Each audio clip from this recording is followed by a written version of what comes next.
I'm now going to show you how to install the VS ENVI Space. We start the installation by installing the runners. So the template we use covers for two different systems. It covers for the ENVI Space and the ENVI Space Pro. The ENVI Space Pro has the height of 470mm and the ENVI Space has the height of 370mm. With the ENVI Space, you receive some plastic templates that the runners fit to. You receive two of them, they're one-handed, and they just make everything easy for fitting the runners to the side of the cabinet. There is some details I will show you on one that I've got down on the table. I'll show you that now. So if you are installing the ENVI Space Pro, you have to snap off this internal square here. And then you fit it to the bottom of the template to give you your additional 10cm height that you need for installing the bigger bins. The template will work for different thickness of cabinets. We're working on a 16mm cabinet, so I need to make some adjustments. But if it's a 19mm cabinet, this is already set up for using it straight away. So with us working on a 16mm cabinet, we need to fold 3 pieces over. When we fold this piece over, that little peg there will go into that locator there. This peg will drop into that locator. This peg will drop into that locator. And that peg will drop into that locator. What that does, it just holds them in place whilst the install gets done. So then we'll do the same with the second template.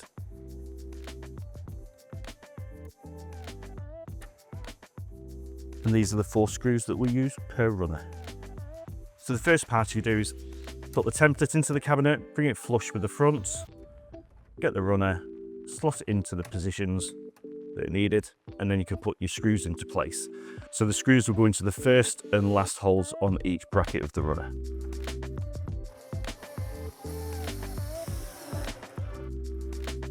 And then we'll do exactly the same on the right hand side. So now that the runners are installed, to keep everything looking pretty, you can now break these pieces off.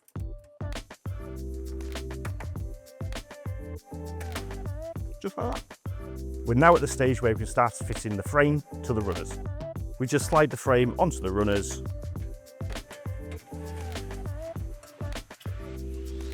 And at this point, push it in, and that's it clicked into place. So to ensure your system's been put into place, make sure that the frame has slid under that metal clip. So another way, just to double check, is getting your finger under there and pulling it forward until it locks into place. There you go. You'll always know because it's as far forward as it can come. We're now going to install the top lid.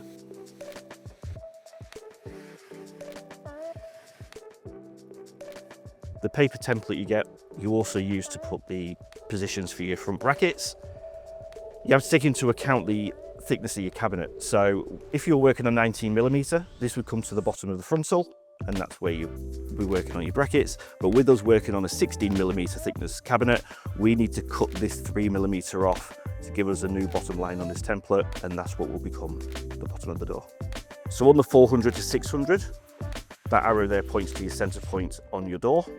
If you're working on a 800 or 900, that becomes your new center point there with like that little arrow marks.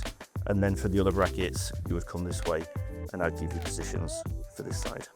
With me now having the template lined up to where I need it to be, I can now start marking the positions for the brackets to go onto the door.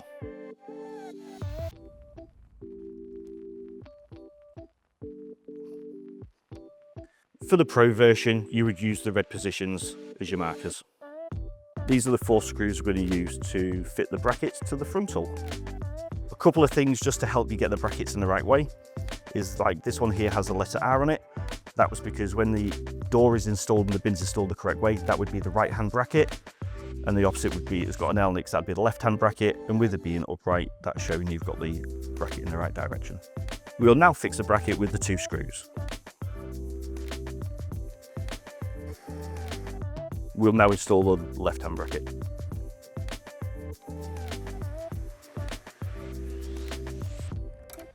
Now we'll fit the door to the cabinet. These are the 4 screws we'll use to lock the door onto the system. You lift the door to a 90-degree angle. You bring it up to the runner system, guiding with your fingers so you can put those 2 fixings into those keyhole slots. So then you lift the door up, guiding it all the way. So those other 2 fixings drop into there, and that's it into place. So with the locking screws, we drop them into these two positions.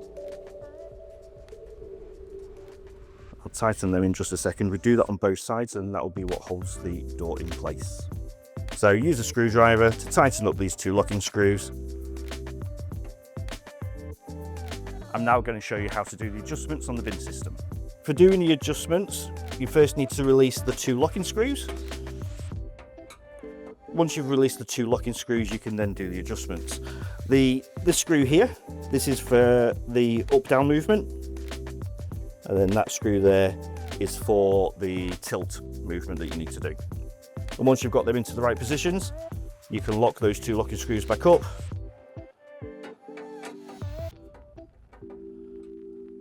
So for lateral movement, you can undo these two screws here. Once you've untightened them, the bracket can move from side to side, left to right, and tighten it back up into the position you require it. Job done. So once you've done all your adjustments, you can then fit the two cover caps to cover the outside bracket. Each of these brackets have a letter on them, L and R, so I'm pointing to the R there. So that'll be the right hand bracket. So you've got the two locator pins, they'll drop into the two holes. And that's it locked in. We're now at the final stage where we can insert the bins. This version is the 3-bin system, so I'll put the bins in now.